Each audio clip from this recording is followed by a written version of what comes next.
I stand before you with renewed determination to give back to my country and to make the most of my life in service to you and my fellow Californians. Having gone through chemotherapy and beaten back cancer, I am certainly not intimidated by a career politician whose sharp tongue and invisible legislative record is a major embarrassment to this state. I have never run for public office before.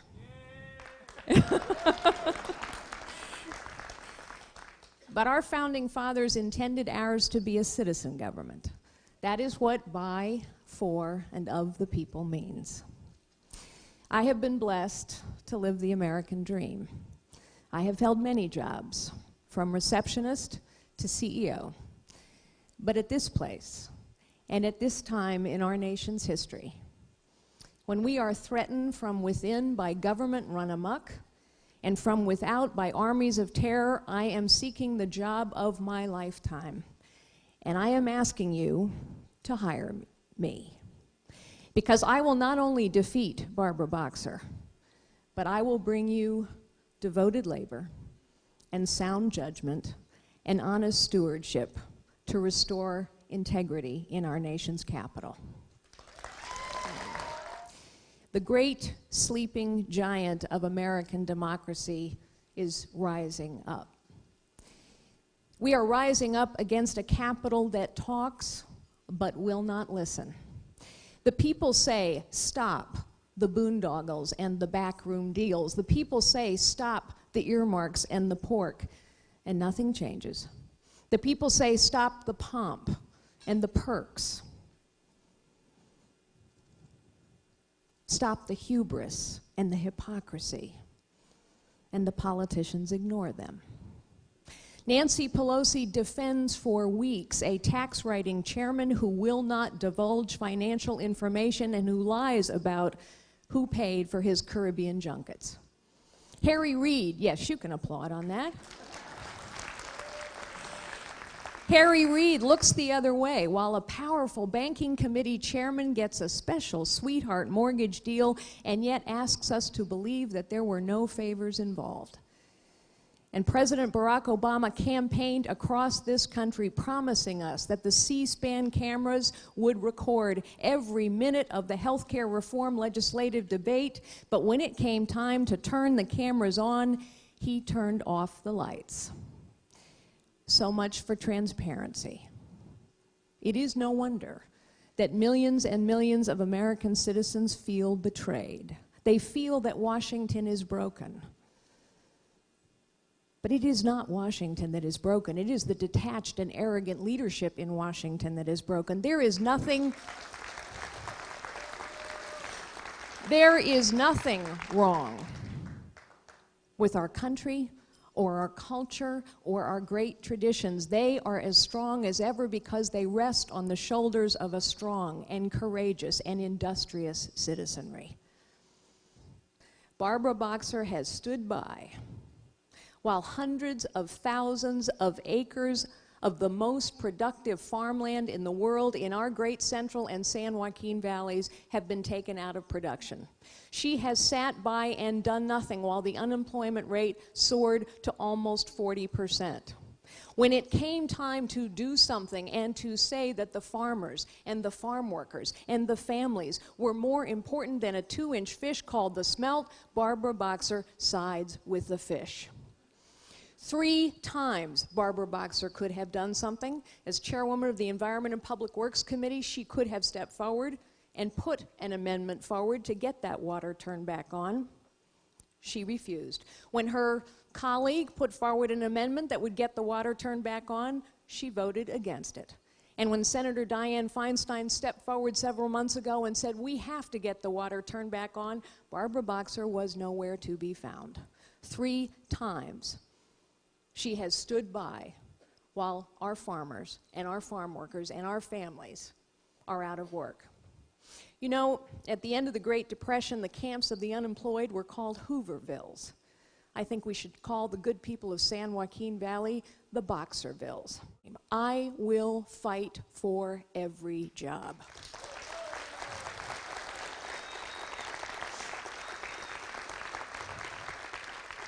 And I use the term fight very deliberately because Nevada fights for our jobs, Texas fights for our jobs, North Carolina fights for our jobs, and so do Mexico and Guatemala and Brazil and China and India and Poland and Russia, and the list goes on. And we are asking people here to try and build jobs, create jobs, keep their jobs with both hands tied behind their back. We must fight for every job by doing what is necessary to make it easy for innovators and entrepreneurs and small business owners to grow and build and prosper and succeed. I've become something of an involuntary expert on healthcare. The last thing you want to hear when you are waiting in a waiting room is, "The bureaucrat will see you now." The Democrats' health care bill was written by a doctor, Dr. Frankenstein. Let us start over and do it right. Now, ladies and gentlemen, you know, and I know, that this will be a tough race. Barbara Boxer may be mean-spirited, she may not be very well liked, but she is a tough and determined campaigner. And the national left-wing brigades will descend on California to protect her seat and to protect their access to power. So get ready. MoveOn.org, Code Pink, they'll all be here. The unions, knowing that I am the only candidate who can truly beat Barbara Boxer, they already have an attack website up on me. Democratic Party already has an attack website up on me, and Barbara Boxer pays 2 staffers to follow me to all public events. They are here today, rest assured. You know what I say? Bring them on.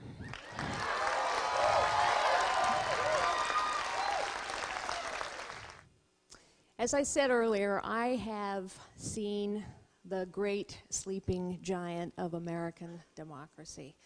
I believe it is awakening. Whether we are conservatives, moderates, independents, Republicans, Democrats, libertarians, Tea Partiers, we are all now members of one party. We are now members of the Had Enough Party.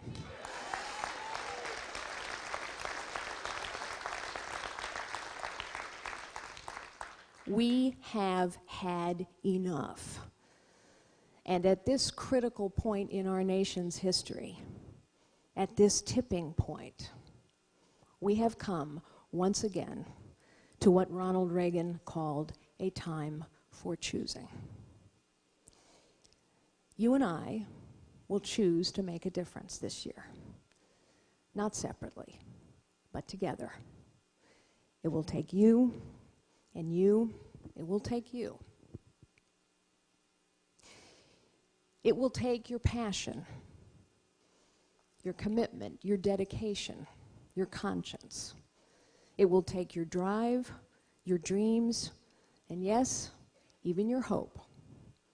Because without the fullness of hope, this will not happen. But now, this year, in this, our time of choosing, we will do what Americans always do.